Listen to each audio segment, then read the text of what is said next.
26 जून 1975 देश में इमरजेंसी लगाए जाने का अगला दिन। इस दिन एक नया बवाल खड़ा हो गया। इंदिरा गांधी के बचपन के दोस्त और पश्चिम बंगाल के मुख्यमंत्री सिद्धार्थ शंकर रे अखबारों के दफ्तरों की बिजली काटे जाने को लेकर नाराजगी जताते हैं। लेकिन इस 55 साल के शख्स को अपनी दोस्त इंदिरा गांधी के बजाय उनके 29 साल के बेटे संजय गांधी से जवाब मिलता है, और जवाब भी ऐसा जो कानों में पिघले हुए शीशे के जैसा महसूस कराए। संजय बड़ी ही बेरुखी से उनसे कहता है कि तुम लोगों को देश चलाना कहां आता है? अब यहां तुम लोगों से क्या तात्पर्य है, यह समझना शायद ज्यादा मुश्किल नहीं है। पहला तो सीधे सीधे वो इंसान है जिससे ये बात कही गई, और दूसरा इशारा उस व्यक्ति की ओर है जिस पर उस वक्त देश को चलाने की जिम्मेदारी थी, यानी प्रधानमंत्री श्रीमती इंदिरा गांधी। चलिए आपातकाल की इस दिलचस्प कहानी को थोड़ा गहराई और विस्तार से समझते हैं। दरअसल 25 जून 1975 वो रात जब भारत में आपातकाल की घोषणा हुई। उसी रात दिल्ली के बहादुर शाह जफर मार्ग, जहां ज्यादातर अखबारों के दफ्तर थे, वहां की बिजली अचानक काट दी गई।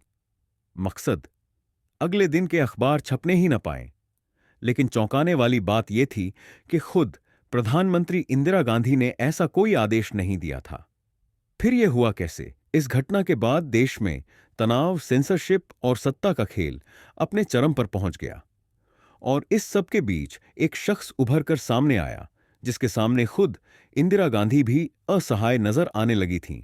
वो थे उनके बेटे संजय गांधी। सागरिका घोष अपनी किताब Indira, India's most powerful prime minister के पेज 206 पर लिखती हैं, इंदिरा की मर्जी के खिलाफ अखबारों की बिजली काटी गई। जब उनके बचपन के दोस्त और पश्चिम बंगाल के मुख्यमंत्री सिद्धार्थ शंकर रे ने इस पर नाराजगी जताई, तो संजय गांधी ने बद्दी बेरुखी से जवाब दिया, तुम लोगों को देश चलाना कहां आता है? जी हां दोस्तों, एक 29 साल का युवक जिसने अपनी पढ़ाई अधूरी छोड़ दी थी, जिसने कार बनाने के फितूर में करोड़ों रुपए डुबो दिए थे, वो अब इंदिरा गांधी के फैसलों को ठेंगा दिखाकर अपनी मनमानी के शिखर पर पहुंच चुका था। लेकिन रुकिए, कहानी यहीं खत्म नहीं होती। एक और वाकया सुनिए। संजय ने सर्ज नाम की एक मैगजीन को दिए इंटरव्यू में अपनी ही मां की कैबिनेट को मूर्खों की जमात कह डाला। इतना ही नहीं, नेहरूवादी अर्थव्यवस्था को नष्ट कर देने की वकालत की और मल्टीनेशनल कॉरपोरेशंस की तारीफों के पुल बांध दिए। इस इंटरव्यू ने इंदिरा के लिए मुसीबत कर दी। सबको लगा कि संजय को इस बड़बोलेपन के लिए फटकार पड़ देगी, लेकिन ऐसा कुछ हुआ नहीं। इंदिरा गांधी ने अपने सचिव के हाथ लिखे एक नोट में अपनी चिंता जाहिर करते हुए ये जरूर लिखा था कि संजय ने बहुत ही नासमझी वाला बयान दिया है। मैं बहुत चिंतित और व्यग्र हूं। अब हमें क्या करना चाहिए? सागरिका घोष उस द्वार के अधिकारियों के हवाले से लिखती है। प्रधानमंत्री निवास पर एक पैरेलल गवर्नमेंट चल रही थी। संजय और उनकी चौकधी, बंसीलाल, ओम मेहता, विद्याचरण शुक्ल और आर के धवन वरिष्ठ अधिकारियों को साइडलाइन करके सरकारी नियुक्तियों तक को कंट्रोल करने लगे थे। हालात इतने बिगड़ गए और पीएमओ के प्रिंसिपल सेक्रेटरी इतने हताश हो गए कि उन्होंने इस्तीफा देने का मन बना लिया।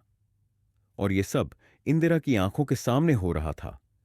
लेकिन इंदिरा ने इसे रोकने की कोई कोशिश नहीं की, या शायद वो हिम्मत ही नहीं जुटा पाई। पीएन हक्सर कहते हैं, यह सिर्फ इंदिरा का अपने बेटे के लिए प्यार नहीं था, बल्कि कुछ हद तक भय भी था। हक्सर ने इसे श्रद्धा युक्त भय यानी रेवरेंशियल फियर का नाम दिया। तो दोस्तों, अब आप बताइए, क्या वाकई इंदिरा गांधी अपने बेटे संजय से डरती थीं? और संजय गांधी, जो अपनी मां के वरिष्ठ सहयोगियों को खुलेआम अपमानित करते थे, उनके बारे में आपका क्या ख्याल है? कमेंट बॉक्स में अपनी राय जरूर शेयर करें। अगर आपको ये कहानी पसंद आई तो वीडियो को लाइक करें, दोस्तों के साथ शेयर करें और हमारे चैनल को सब्सक्राइब करें। आपका ये छोटा सा कदम हमारी रीच बढ़ाने में बहुत मददगार होगा। इतिहास की और धमाकेदार कहानियों के लिए हमारे साथ बने रहिए। अगले वीडियो में फिर मिलते हैं। नमस्ते।